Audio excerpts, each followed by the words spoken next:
Oras po sa ating lahat, narito ng update sa lagay ng ating panahon at sa binabantayan nating si Bagyong Pipito. Mas maraming lugar pa ngayon ang nakasailalim sa tropical cyclone wind signals habang patuloy na lumalakas si Bagyong Pipito. Huli itong namataan ng Pag-asa sa layong 465 kilometers silangan ng Giwan Eastern Samar. Taglay na ang lakas ng hangin na maabot sa 150 kilometers per hour malapit sa gitna at pagbugsong maabot sa 185 kilometers per hour.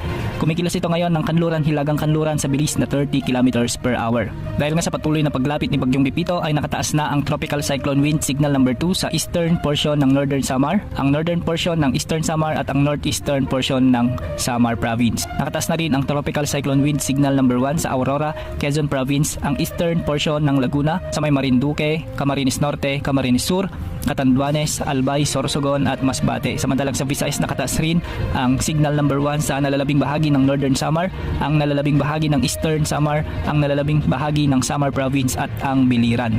Ayon sa Pag-asa